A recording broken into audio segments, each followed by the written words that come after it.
from real estate to inflation. Here's what to expect from the economy in 2022. Matt, I think you had a good take on this piece, why it was interesting. Yeah, so we looked at, just a couple minutes ago, we looked at the multifamily opportunities, and yes, there's opportunity there. This one is looking at the whole economy, and so it's really placing it in context. And one of the things that they said, the top things to watch is specifically multifamily real estate, and it's because home prices have risen, and they still say there's still room for rent growth, because rents. Just because there is not that supply of homes that can meet the growing demand. The average home price, they say, rose 14%. And really they're saying, while home prices may be cooling right now, renters aren't getting that kind of any relief yet. Rents are increasing at double digits. And they say, and I like this because I think maybe because they're an outsider, they feel a little bit more comfortable with predicting rent increases for the next year. But they say their estimate is 7% of an increase nationwide in 2022. And I like that number because it may illustrate a slight return for normalcy. But any other year before 2020, that would have been a gang. That would have been great. Yeah. I mean, typically it's around 3%, plus or minus. Yeah, and so I mean, just quote, demand for rentals will be strong for several reasons. One, the end of mortgage forbearance will cause many home owners to sell and rent instead. We'll see if that happens. A lot of people they have so much more equity, but as the pandemic subsides, more people will choose to live in cities where it's more common to rent. We'll see if the trend to go more suburban and really rural reverses. I think it easily could, to some degree, or on the margins. In addition, she said the booming labor market and the ability of many knowledge economy workers to do their jobs remotely could also trigger demand for rentals if newly arriving residents want to rent before they buy homes. I hadn't really thought about that, just with all the migration going on, and actually that makes quite a bit of sense. There's so much shuffling around, and you want to try something out before you buy it.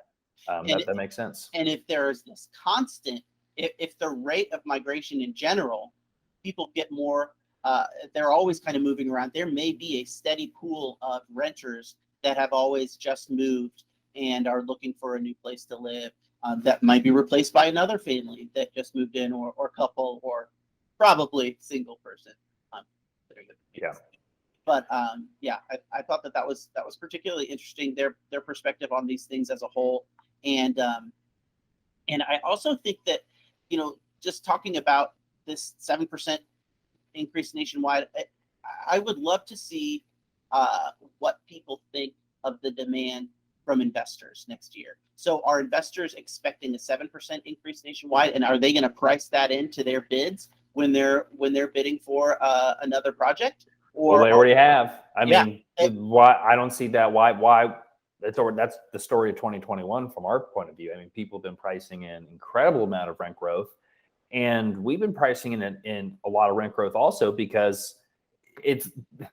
I mean, you have to speculate to some degree, but a lot of it's not even speculation. It's like, no, the market rents have already moved. Yeah. I mean, we've changed many ways how we underwrite a deal, because it's no longer, we're going to do this kind of value add to, hit this where the market is, today, which is only a little bit more. We're going to put this into a different category because of the renovation. Now it's the market rents at the property have already moved $200, and now it's going to take 2 years to get up to this new market rent. Exactly. Combined with a value add strategy to even move things further along, it's just this accelerant.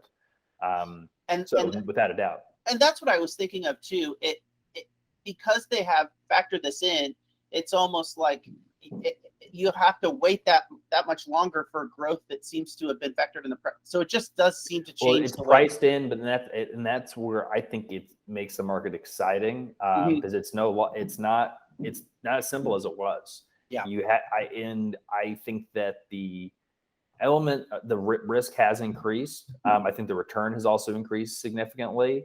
I think that there are ways, though, to quantify that level of risk and mitigate it, and to really understand what the downside is.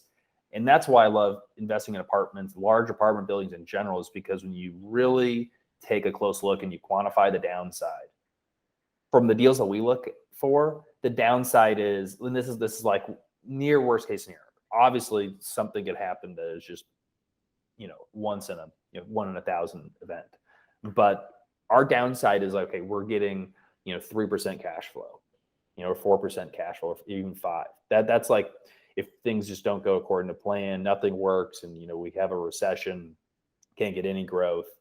That's still beating your junk bond yields on junk bonds today. And then when I think about the global demand for yield, with real yields still deep into negative territory, where are investors going to find such appropriate risk adjusted returns? If I can get, let's call it 6 to 10% on a stabilized multifamily deal, cash on cash, compared to 2, 3, or 4%, maybe on a junk bond. I mean, I guess you can buy a 30-year treasury, closer to, what, 2.5. Like, who wants to do that? But also combined with the chance for upside. I that's where, and there's other compelling asset classes out there, and even in real estate. I think industrial and multifamily, that's where you want to be. And industrial includes self-storage, and multifamily includes manufactured housing. But I think that's where you want to continue to concentrate over the next couple of years. What I wonder, one of my big things I'm kind of watching, and I'll be watching, what happens at Great Capital as much as the market in general, is how much will a return to kind of less ecstatic but still strong rent growth, will that dampen the enthusiasm from the investors, from the investment market? And my expectation really is that it's not. I think there's some serious momentum from interested investors that will continue to make it very competitive to buy.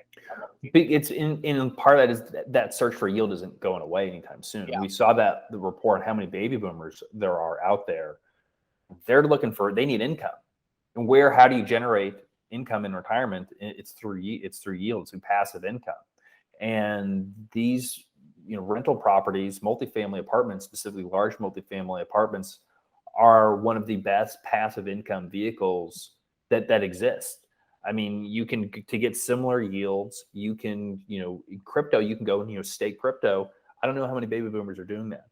And even that's getting, 6 to 10%. It's similar yield as multifamily. Now, I guess there's a higher degree of upside potentially in the underlying coins or whatever that you're speculating on, which is totally fine.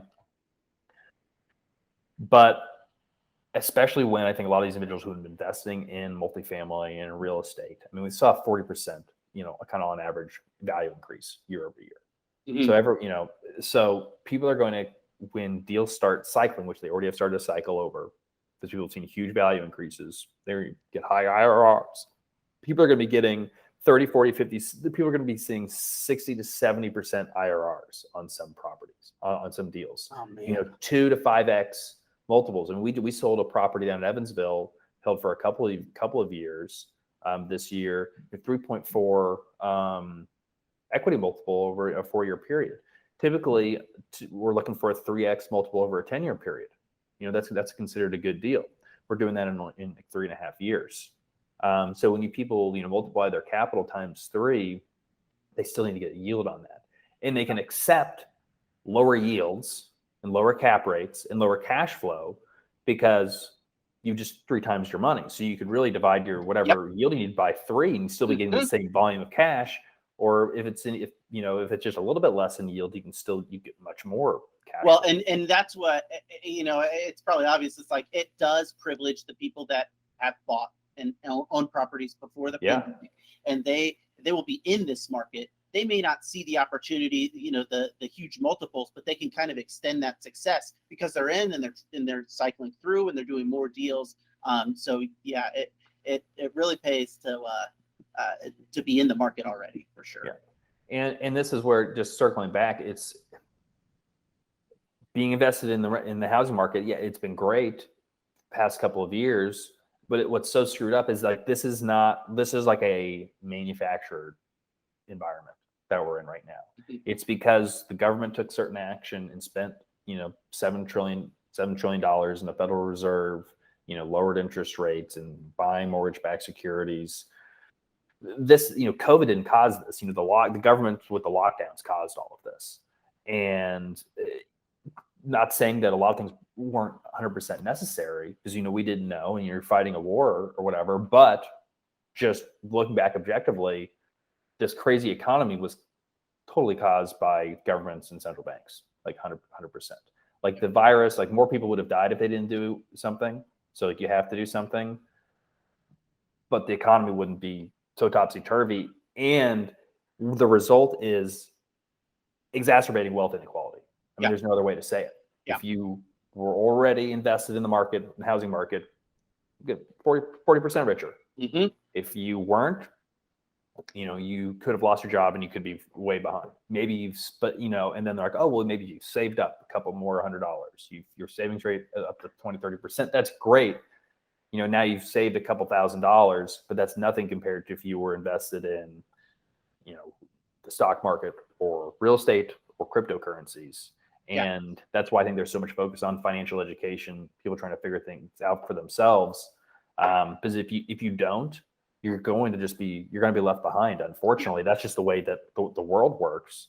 And you just have to take appropriate steps, and you can't just assume all is going to be fine and I'm going to get my next pay increase. Yeah. And even if this does, let's say this is benefiting existing apartment owners or existing homeowners, ultimately, if things get too far, it's going to start to hurt them. When the economy does bad, then everyone's going to be affected.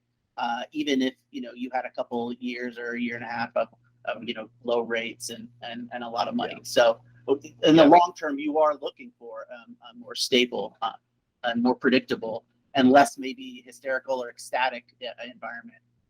Yeah, are we in the 1920s? Heading towards a Great Depression? I don't think so, but who knows? Or are we in the 50s? With times accelerating, and we're going to be running towards we're going to be rushing into the mid late 70s. Yeah. But that whole period of the nifty 50s, all the crazy stuff in the 60s and the 70s, instead of happening over 3 decades or 15 years, it's going to happen over 3 or 4 years. Yeah. Or something completely different. History rhymes. It's so quick. No, it does seem like it's happening a lot faster for sure. Yeah.